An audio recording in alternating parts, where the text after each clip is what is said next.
매년 정기적으로 치과 검진을 받고 잘 유지가 되고 있다고 생각했는데 어쩌다 엑스레이를 찍어봤더니 대참사가 일어나는 경우도 있습니다.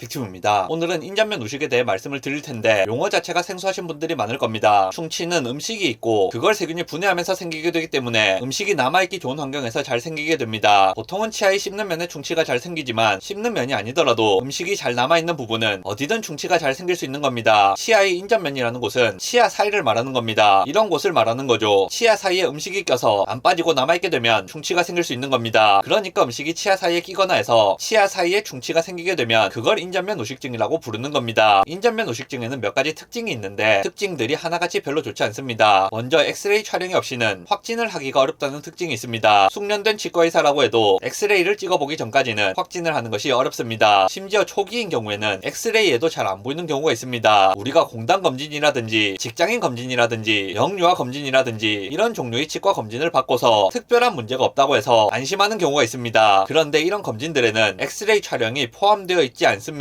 인전면 노식이 의심되는 경우에 엑스레이 촬영을 권유는 할 수 있도록 되어 있습니다. 환자분 입장에서는 매년 정기적으로 치과 검진을 받고 잘 유지가 되고 있다고 생각했는데 어쩌다 엑스레이를 찍어봤더니 대참사가 일어나는 경우도 있습니다. 아무리 매년 검진을 잘 받았어도 엑스레이를 안 찍으면 알 수가 없는 겁니다. 엑스레이 없이 확진하는 것이 매우 어렵고 사실상 불가능한 경우가 많다는 특징이 있습니다. 인전면 노식증의 또 다른 특징은 환자분들이 직접 발견하기가 어렵다는 겁니다. 상당히 진행된 인전면 노식증도 눈으로 보면 멀쩡해 보이는 경우가 많아 인전면 노식증을 환자분이 직접 발견하거나 그 부분이 불편해서 내원하시는 분들은 상대적으로 적은 편입니다. 대부분의 인전면 노식증은 검진 때 우연히 발견이 됩니다. 인전면 노식증의 또 다른 특징은 상당히 진행되기 전까지는 자각 증상이 별로 없다는 겁니다. 상당히 진행될 때까지 증상이 별로 없어서 인전면 노식증으로 통증이 생길 정도라면 이미 늦은 경우가 많습니다. 신경치료까지 가는 빈도도 상당히 높습니다. 이를 뽑게 될 가능성도 있습니다. 빠르게 진행되는 인전면 노식증은 통증이 느껴지는 경우도 있지만 느리게 진행되는 인전면 노식증은 이런 증상마저도 별로 없는 경우가 많습니다. 멀쩡해 보이는 치아였는데 아파서 치과에 갔더니 신경치료를 하자고 한다. 누가 봐도 과잉진료 같은 느낌이기 때문에 인전면 노식증은 치과의사들과 환자들을 상당히 괴롭히는 질환이라고 할 수 있습니다. 또 다른 인전면 노식증의 특징은 치료가 쉽지 않다는 겁니다. 인전면 노식증 때문에 신경치료를 하게 되는 빈도가 높고 뽑게 되는 경우도 있다는 말씀은 드렸습니다. 하지만 그까지 진행되지 않은 인전면 노식증 역시도 치료가 어려운 것은 마찬가지입니다. 간단히 때울 수 있는 케이스가 없는 것은 아니고 저도 루틴하게 하는 치료 중 하나지만 상당히 많은 케이스는 인레이라고 부르는 본을 떠서 때우는 치료가 베스트인 경우가 많습니다. 비용도 많이 들고 마취도 세게 해야 되고 치아 삭제량도 많아집니다. 직접 수복을 했을 때 유리한 케이스는 직접 수복을 하면 되겠지만 직접 수복을 했을 때 예후가 별로 안 좋은 케이스는 어렵고 비싼 인레이나 크라운으로 넘어갈 수밖에 없는 겁니다. 그리고 인전면 노식증의 문제 중 하나는 여러 치아에서 동시에 진행된다는 겁니다. 보통 닿아 있는 두 개 치아에서 동시에 충치가 진행됩니다. 그리고 치료가 필요할 정도의 인전면 노식이 있는 환자분들은 다른 곳들도 대부분 인전면 노식증이 있습니다. 그 크기나 깊이가 치료를 해야 될 정도냐 지켜봐도 될 정도냐의 차이 정도지 우식 자체는 동시에 여러 곳에서 생기는 겁니다. 사람이 양치질을 하거나 치실을 쓰는데 한 군데만 이상하게 닿지는 않겠죠. 양치질을 잘 못하고 치실을 안 써서 충치가 생길 정도로 위생이 나쁘다면 나머지 부위들도 멀쩡하다는 보장이 없는 겁니다. 그러니까 다수 치아에서 충치가 생기는데 이건 뭐 보이지도 않고 치과 검진 같은 것을 해도 엑스레이 안 찍으면 안 보이니까 그냥 모르고 넘어가는 겁니다. 상당히 진행될 때까지 별 증상도 없다가 치아 하나 증상 생겨서 병원에 가면 그 치아는 신경치료할 수도 있다고 하고 나머지 치아도 몇 개씩이나 비싼 인레이 치료를 하라고 하니 환자분 입장에서는 저 의사가 괜히 돌팔이 같고 돈도 많이 드는 곤란한 상황에 처하게 되는 겁니다. 그럼 이런 인전면 노식증은 어떻게 예방을 할 수 있느냐? 가장 중요한 것은 치실입니다. 칫솔질만 가지고는 치아 사이를 제대로 닦을 수 없는 경우가 많습니다. 그렇기 때문에 칫솔질과 별개로 치실을 꼭 해주셔야지만 치아 사이를 닦을 수 있습니다. 또 다른 방법은 엑스레이 검사를 포함한 정기 검진입니다. 앞서 말씀드렸던 것처럼 인전면 노식증은 엑스레이를 찍지 않으면 보이지 않기 때문에 엑스레이를 포함한 구강 검진을 받으셔야 인전면 노식증을 조기에 발견할 수 있습니다. 간혹 엑스레이를 옛날에 찍었는데 뭘 또 찍냐 하시는 분들이 있는데 그건 잘못 생각하고 계시는 겁니다. 작년에 건강검진을 했다고 해서 올해 건강검진을 할 필요가 없는 것은 아닌 것처럼 엑스레이도 똑같습니다. 옛날에 없던 충치가 지금은 생겼을 수도 있기 때문에 검진 때 엑스레이를 찍어야 되는 겁니다. 영상 요약하겠습니다. 치아와 치아가 닿는 면이 썩으면 그걸 인전면 노식증이라고 부릅니다. 인전면 노식 노식증은 육안으로 잘 보이지 않아서 엑스레이 촬영을 해야 발견되는 경우가 많고 상당히 진행되기 전까지 증상도 없는 경우가 많아서 이미 늦은 상태에서 발견되는 경우도 많습니다. 치료도 까다롭고 비용도 많이 들고 가수치에 발생하는 경우도 많기 때문에 예방과 관리가 중요합니다. 인전면 노식증을 발견하기 위해서는 정기 검진을 받을 때 엑스레이 촬영을 포함한 검진을 받으시는 것이 좋고 양치질을 열심히 하고 또 반드시 치실을 써서 치아 사이를 청결하게 해야 할 필요가 있습니다.